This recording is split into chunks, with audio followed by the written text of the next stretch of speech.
anime spring season 2023 was full of bangers and shows that took the anime community by storm. Shows like Demon Slayer and Vinland Saga made their comebacks, while new series like Hell's Paradise made sure that they could stand with the best anime out there. With that comes fights and battles, and this season's stacked with them. From the iconic mage that can only use explosion magic to one of the most awaited battles in all of One Piece, this is the best anime fights of spring 2023.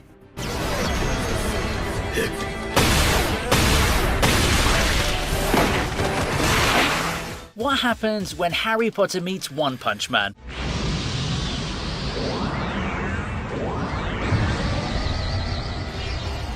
Well, this is what happens precisely in Mash's fight against Silver. Silver, being the Harry Potter villain that he is, took a girl hostage and forced Mash's friend into a challenge just to beat him up with his Iron Fist magic. Mash decides to step in with his Triceps magic, which is basically just him being super strong, kicks the snot out of Silver without even showing any emotions. A monster even appeared out of nowhere and Mash just flicked it in the air. Being new, it's not the level of One Punch Man's animation, but it is good nonetheless. Their animation style is unique, but it has its charms. The music in this battle was also something to look out for because it definitely helped in making a more exciting atmosphere. Mashle is one action-packed series, so there'll be more fights to look forward to. In this battle, strength won over magic, but will that be the case for the future?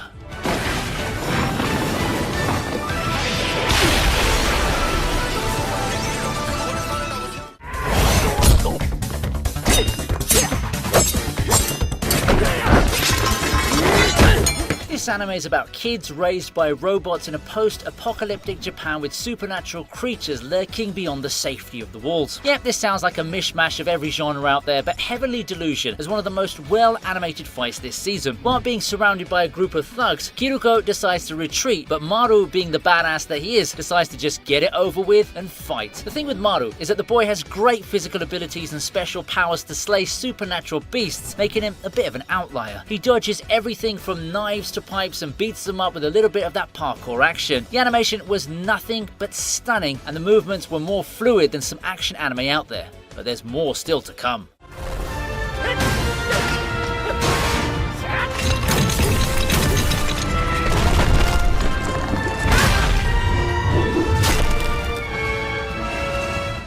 We're back with another anime that almost got no attention at all. Deadmount Deathplay. One of the best fights starts off right at the beginning of the series when the Corpse God faces the Calamity Crusher, a fabled hero bent on destroying the villainous necromancer who goes by the moniker of Corpse God. You can definitely tell who the protagonist is here, right? Wrong. It's actually the Corpse God himself. The Calamity Crusher, clad in armor, fights against the enormous necromancer using both magic and his sword to take it down. The fight even showcases the dragons being summoned against the hero, which he proceeds to take out as other soldiers look on. But the stakes are so high that even the others aren't sure whether Sir Shagrua will be able to take down the Corpse God. From dragons to fighting an army of skeletons to awesome magic, the fight has quite a bunch of stuff going for it. Even though the CGI may be off-putting for some, overall it's pretty good. The battle truly looks like the final fight someone would expect after watching an entire series. This is just at the beginning.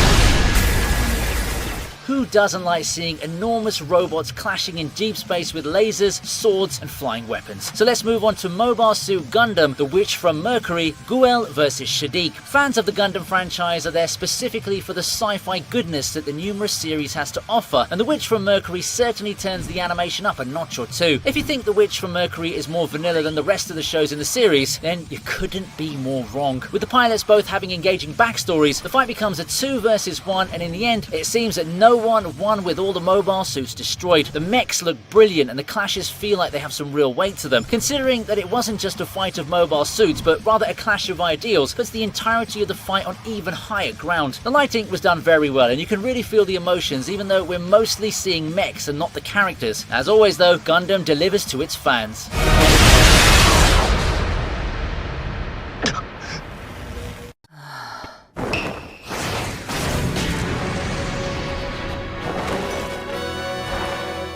Hell's Paradise is one of those anime with a pretty dark setting and appeals to a more mature audience. With a mix of both the supernatural and martial arts, this series has a lot of fights we could have added, but there's one that stood out from the rest: Gabimaru vs Zujin. The fight itself was when the local overpowered shinobi faced off against the domestic godlike immortal. Gabimaru has been shown to be an incredibly vicious fighter with no qualms over killing, but his opponent this time was too much for the Hollow to deal with. Initially, Gabimaru seems like he has the upper hand, but he soon realizes that Zujin's immortality is troublesome as Zujin brings Gabimaru to the edge. Even after mustering all his strength, Gabimaru simply beats Zujin enough from him to transform into a monstrous being. The fight is amazing and truly encompasses the power of the villains, as at the end of it, our protagonist had to be rescued from utter demise. This goes to show that in the world of Hell's Paradise, no matter how strong you are, there are always terrifying monsters that are more powerful than you.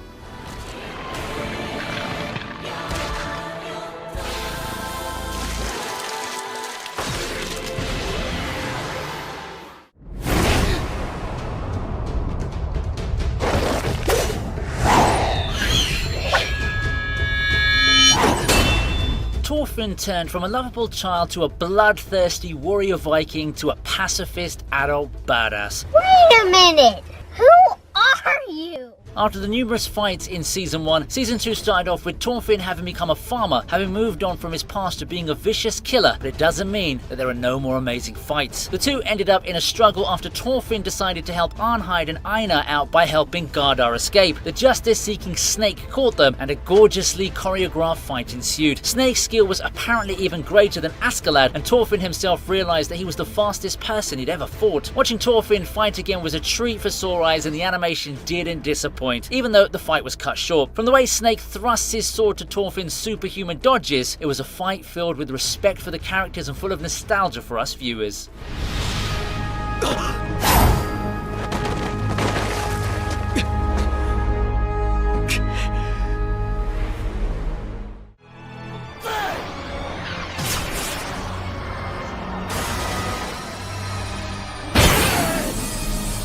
This entry is the latest fight to grace the screens of anime watchers all around, and quite possibly one of the coolest in the series. There are a bunch of epic fights in the new Black Clover movie, but the one that takes the cake is definitely the fight between Asta and Conrad Leto, because who doesn't want to see our protagonist fight a wizard king bent on destroying the entire nation? The fight has high stakes and a clash of ideals takes place, backed up with stunning animation from Studio Pierrot, which is heavenly compared to the series. Everything from Conrad's attacks to Asta's demon form was eye-candy to any anime fan. With the country on the line, Asta uses the Imperial Sword along with his demon form and clashes with Conrad's spell, leading to one of the most stunning sequences in the entire fight. It's not just the animation, even the soundtrack was magical. All we can say is, the wait was definitely worth it.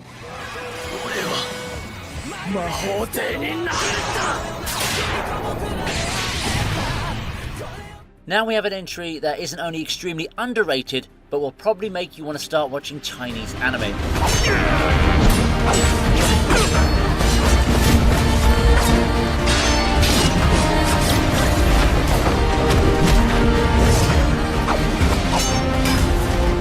Blade of the Guardians is a Chinese anime, and this fight scene is actually better than some mainstream anime. After an amazing battle where the MC Dao Ma, that looks like Musashi from Vagabond and the Double-Headed Snake, obliterate a group of swordsmen, they and Changurun, who has a butt chin, fight each other in an all-out brawl. The fight between the three was nothing short of thrilling, as swords clashed and we get to see some amazing fight choreography. Not only that, but it had depth to it as well because of the Double-Headed Snake sacrifice and the godly combo the two fighters executed. The music was pristine, and when the fight reaches its climax, in a moment of rage and awesomeness, Changurun bites the dust in one of the most spectacular finishing slashes in all of anime, as Daoma gives some of the coldest life advice ever. This goes to show that Chinese animation is getting better and better. Japanese anime might have some competition from now.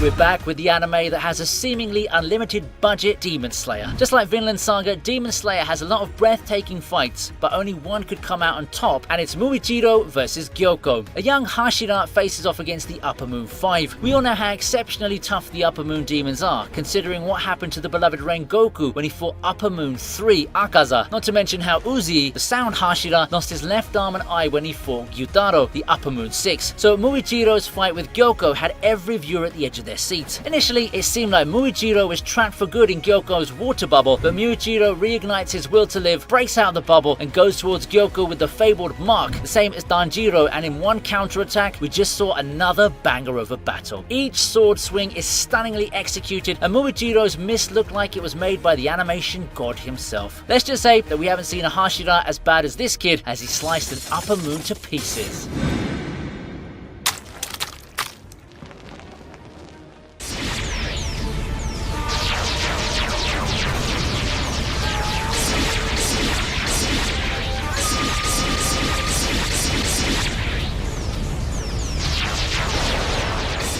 What happens when an unstoppable force meets a flying dinosaur thing with flames coming out of his back? A super epic fight scene, that's what. Zoro, Luffy's most trusted crewmate and the vice captain of the Straw Hats Pirates, fights against King, Kaido's strongest subordinate and the lone survivor of the Lunarian race. The fight between the two first mates was absolutely amazing, with great visuals and a great soundtrack to boot. Zoro brought out all the stops since King had the ability to make himself invulnerable whether the Lunarian flames on his back were active. The animations were out of this world, and Toei definitely learned something from Ufotable. From the flame dragons to Zoro's sword strikes, everything was on point. In the end, it was the King of Hell that came out on top after a spectacular display of swordsmanship that would have made anyone have goosebumps. It was the fight everyone had been waiting for, and let's just say Toei made people pass out from the godly animation.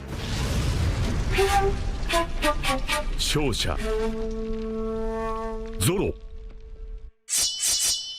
And those are our top picks for the best fights in spring 2023. There were a lot of banger fights this season, and we know some didn't make it onto the list, so comment down with your favourite fight and don't forget to smash that like button and click the notification bell. See you in the next one.